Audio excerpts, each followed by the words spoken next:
Our task as citizens, whether we are leaders in government or business or spreading the word, is to spend our days with open hearts and open minds, to seek out the truth that exists in an opposing view, and to find the common ground that allows for us as a nation, as a people, to take real and meaningful action.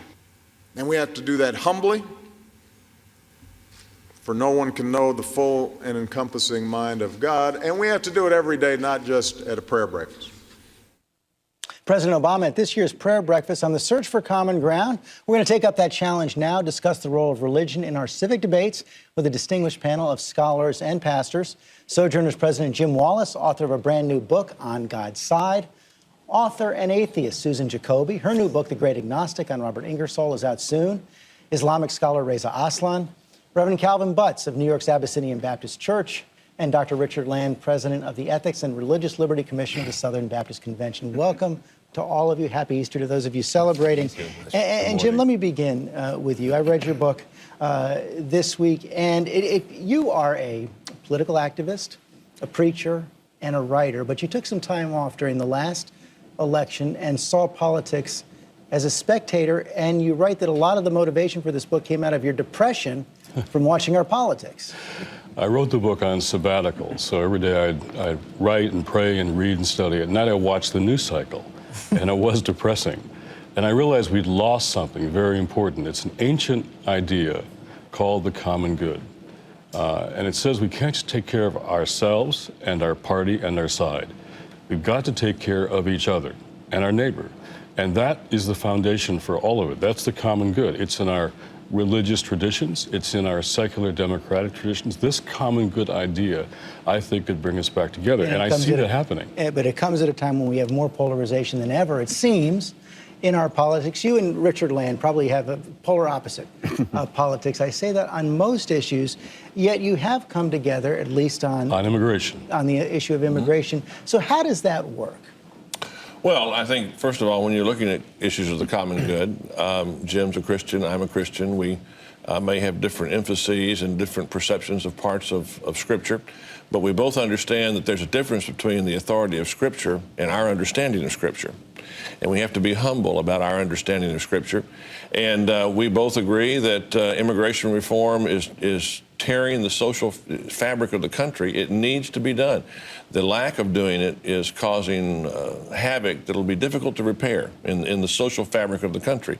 And there is a way to do it, and a way to do it that's fair, and a way to do it that will heal the country.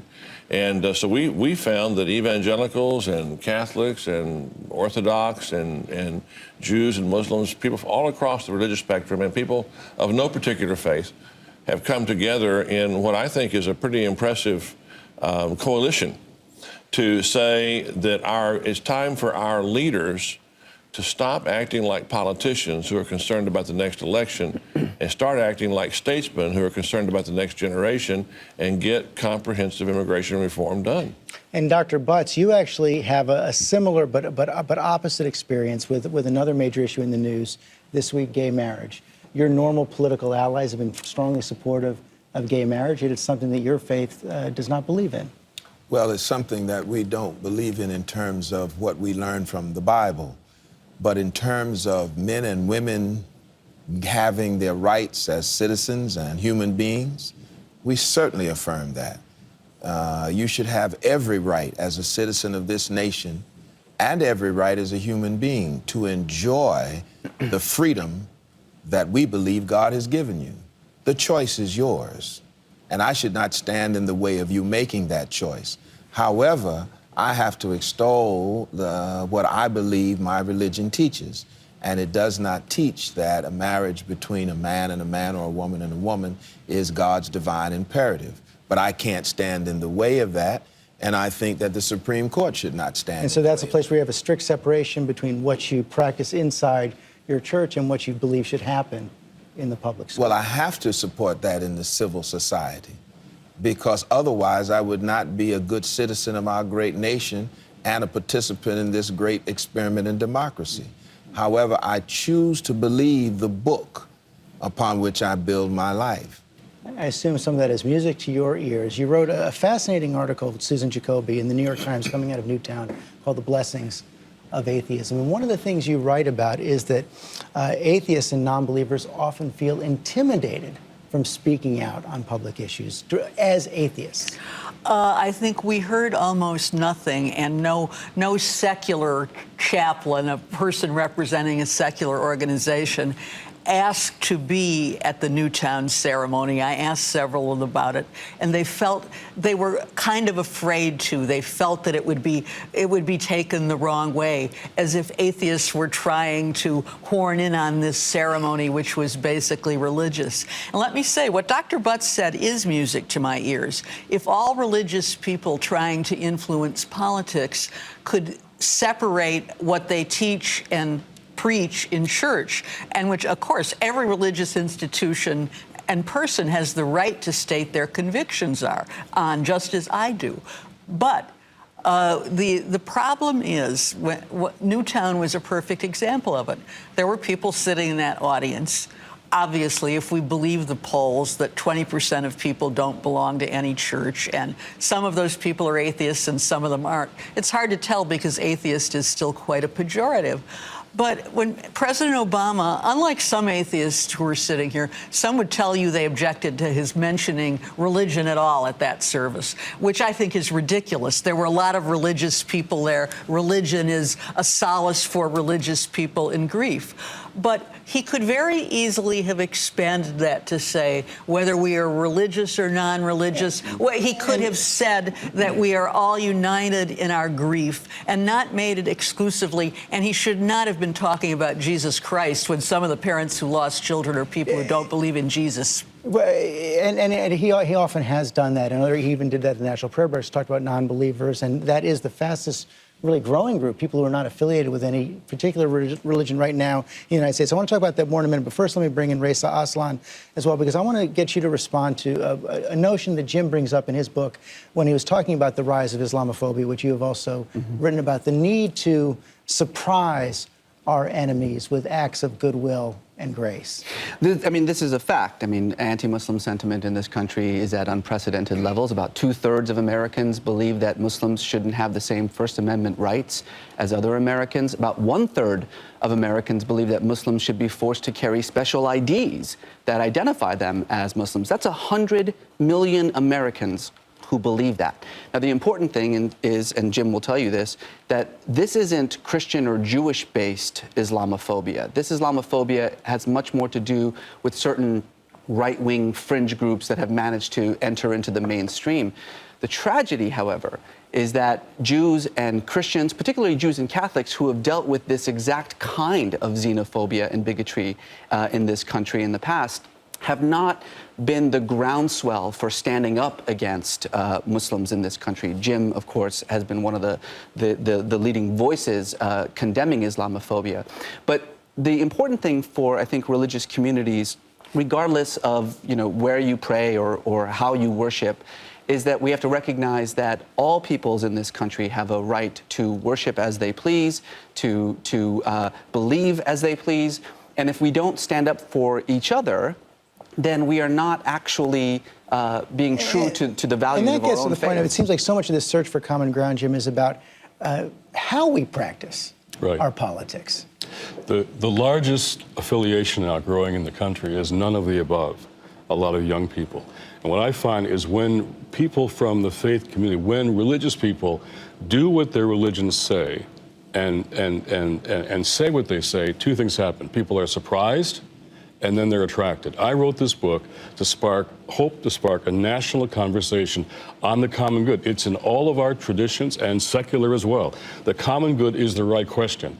It's about what does it mean to love our neighbor as ourselves? That's the golden rule. And that's the foundation for the common good. Who is my neighbor becomes the question here. And once we apply that to the economy, the role of government, to democracy, even to our households, how we live as parents and moms and dads and kids, I think this common good framework could change our politics. But a lot easier on applying it to our households, taking personal responsibility, than when you try to translate those principles into actual public policy. Right. Well, I don't know. I think, look, you can disagree without being disagreeable.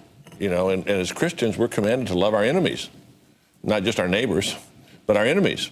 And you know, we can stand up for our convictions without demonizing those who are opposed to us, or those who disagree with us. That's what's supposed to be what America's about. We're supposed to be able to disagree and respect each other's personhood, and respect each other's dignity, and agree that you know, one of the wonderful things about this country is no issue is forever settled. If we don't like the way the issue is settled now, we can come back and make a better argument in the next election. Yet it seems, Dr. Butts, that is the first thing lost, that kind of civility in the heat of a political campaign, or any day you get online and see all the hateful political comments. Well, that's often because people do not practice what they preach. And it is difficult to translate your religious belief into public policy. I think what you have to do, and one of the things I'm eager to do, with Ms. Jacoby, for instance, is to apply our ideas, our thoughts, our ideologies in the marketplace. I mean, the great Apostle Paul went to Mars Hill, and he argued there for the gospel of Jesus Christ, and he won people to his side. But then you hear the arguments for the unknown God, or the God that is denied, or the God that is rejected or not believed. But there are things that come out of this discussion that are helpful to both. Do you feel a need to proselytize? The need to proselytize in the sense that I want to convert people to atheism? No, the mission, if you could call it that, of the atheist is not to convert people.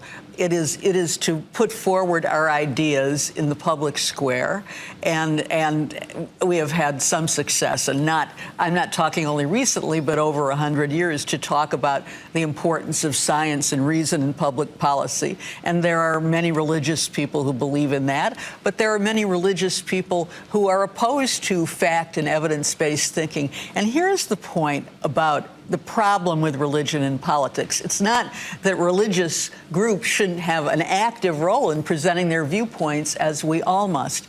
It's that all public policy has to have a rationale that goes beyond the religious. Because saying, for example, gay marriage is wrong because my God tells me so, or a certain kind of immigration policy is wrong because my God tells me so, or was in the past, slavery is right because the Bible upholds slavery. And as we well know, religion was just as much on the side of slavery in America as other. There is no such thing as religion. There are only certain kinds of religion. And how often it is when people say, well, this needs to be in public policy because God says so. And there's also the problem how much God sounds like our own voice, of really. Religious extremism. And of course, we have to confront that in the Islamic world so often. One of the other things that Jim writes is that it's important the best way to fight that is by undermining it from the inside, not trying to smash it. That's right. And this goes back to the conversation that we've been having. We have to recognize that religion is often more a matter of identity than it is a matter of beliefs and practices. Certainly beliefs and practices are important, but it's about who you are as a human being, how you see yourself in an indeterminate world, your relationship to God. I'll give you an example. The latest Pew poll says 7 out of 10 Americans identify as Christian. Now, think about this for a moment, gentlemen and ladies. Does that mean 7 out of 10 Americans go to church on Sunday, or that 7 out of 10 Americans read the Bible regularly, or that 7 out of 10 Americans can tell you anything about Jesus except that he was born in a manger and died on a cross? No, the vast majority of that 7 out of 10 is actually making a statement of identity. And as a statement of identity, it encompasses your politics, your economic views, your social views, your worldviews. It's not just about what you believe, it's how you understand the world around you. So, of course, religion is going to have a role in politics in the world. And yes, it's problematic, as Susan says, because religion is often about absolutes and politics is about compromise, or at least it's supposed to be about compromise. Yeah. But what Jim was saying is absolutely correct. So how do we then counteract the negative effects of religion? Not by excising it from society, not by removing it from politics, but by making sure that those voices of moderation, those voices of pluralism, those voices that are dedicated to what America stands for, rise above the voices of extremism. Embedded in a Christian value, Jim, humility. Well, in fact, the problem with religion is a quote from Lincoln that I put right in the cover of the book. It says, "My concern is not whether God is on our side. My greatest concern is to be on God's side. And that flips the question. And that leads us to that kind of humility, to ask how we change our views, our values, our politics, our ideology. How do you move past the vitriol, the hatred in our media and politics, and find what's right and what works on immigration, on gun violence, and so many issues? If we could come together and get beyond don't go right, go deeper. What does that mean? We want to go deeper. I wish we had more time to do it today, but I want to have you all back because it's a fascinating conversation. Happy Easter Happy to all Easter. of you.